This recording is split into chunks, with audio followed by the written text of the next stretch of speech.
One of the hardest parts about healing your childhood trauma or trying to reconnect with your inner child is realizing and grieving all of the ways your parents just did not show up for you. You're going to realize all the ways that they didn't make you feel safe and all the ways that your needs weren't accommodated, the ways that you were abandoned, neglected, or even put under a microscope and made to feel like you weren't allowed to make a mistake, or like you had to contort yourself or make yourself smaller in order to protect yourself. And while you're dealing with that, you're starting to realize all the ways that your childhood influenced all these other relationships in your life and how that trauma had an impact on how you interacted with others. You start to see all the ways that you don't trust people, or that you're paranoid around them, or that you don't even like them sometimes, and you try to like them. You feel bad for not liking them. You want to love them, but you know that that push and pull is there. And that constant noise in the back of your head that tells you no one is safe, you cannot trust them, no one actually shows up for me, and you believe that voice because that's been the truth to what you've been experiencing, especially when a lot of people that you've let in end up proving those beliefs. You start to notice all these patterns, and you start to recognize that even though the people that you're drawing in are different, like the wounds are all the same, and then you start to realize that all these relationships that you're drawing in are eerily similar to all of those dynamics and unhealthy things that came from your childhood. Friends who abandon you or talk behind your back, and partners who don't choose you or they don't make you feel emotionally or physically safe. And because you've been stuck in these same cycles and patterns, starting with your parents and then with all these other people throughout your life, you start picking up these beliefs about yourself, the world, and other people that aren't really helping you. Because of your childhood and all these experiences with other people that you've had since, you start to believe that love is conditional and connection comes with a rule book. So you basically have to be super impressive or emotionally self-contained or low maintenance, otherwise you're gonna get abandoned for sure. So all of that makes you feel like you can't be authentic anymore, so you water yourself down and you edit yourself and you perform, all the while feeling on edge because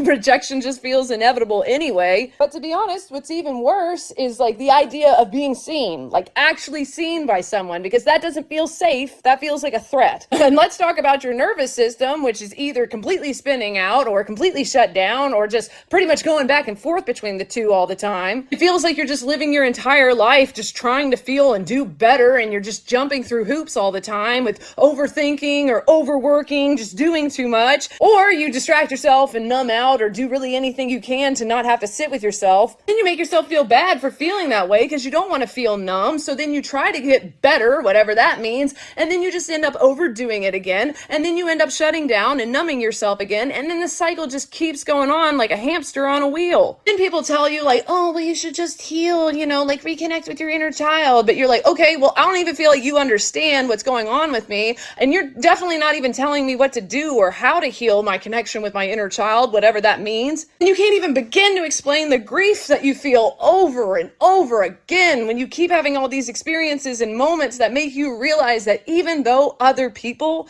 and other things outside of you can help, you're going to have to be the one who does this work. You're going to have to be the one to reparent yourself. You're going to have to be the one to raise that inner child that was traumatized when you were a kid. And that realization, it's brutal. It doesn't feel empowering. It doesn't feel liberating or whatever. It feels like so much anger and hopelessness and sadness and grief and this hole in your chest that just never really goes away, and this constant feeling and bargaining of why do I have to experience this? It's just the kind of anger and sadness and grief that just consumes you. And having to heal from that, it's not cute. It's ugly. It's boring. It's exhausting. It's overwhelming, especially when you're sitting in the grief from having to realize that it shouldn't have had to be this way. My parents should have showed up for me. And it's just sitting with that anger and that exhaustion that you're already feeling at the thought of having to parent yourself when you've already spent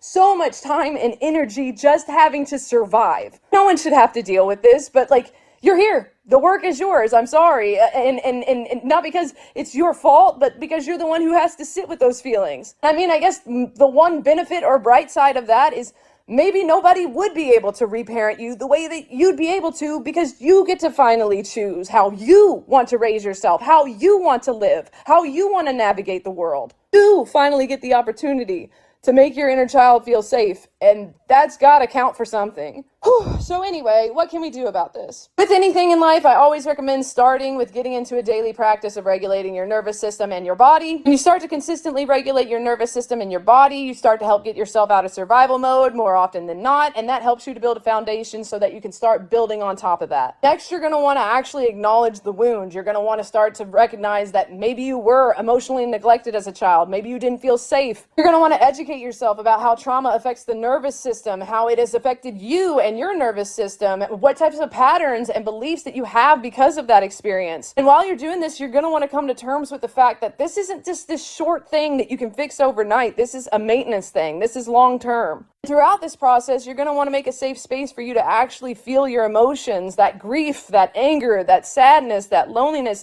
and doing so in a gentle and compassionate way for yourself. Something that really helps with making space for yourself and getting to know the different parts of yourself, understanding your own beliefs, and allowing space for your feelings is parts work. You're going to want to start reparenting yourself in small ways, being compassionate with yourself, being patient with yourself, building trust with yourself by showing up consistently and doing the things that you promise to do for yourself more often than not, and being patient and kind to yourself when you aren't always able to show up the way that you want to. You're also going to want to learn what your needs authentically are to you so that you can show up and fulfill those needs for yourself and in a way that is accommodating to what you're capable of doing for yourself. From there, you're going to want to build safety with yourself by building routines and habits that accommodate your needs. You're going to want to check in with yourself throughout the day and actually practice being present with yourself, asking like, am I okay? How are you feeling? What do I want this day to look like? Last but certainly not least, you're going to want to start reframing and rewiring the patterns and the beliefs that you develop that are no longer helpful for you. You're going to want to slowly but surely start challenging those patterns and beliefs and start to recognize when you're operating out of safety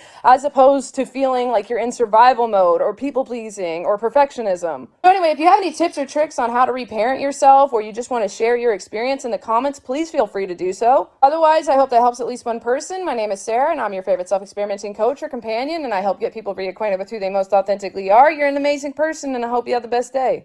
One of the hardest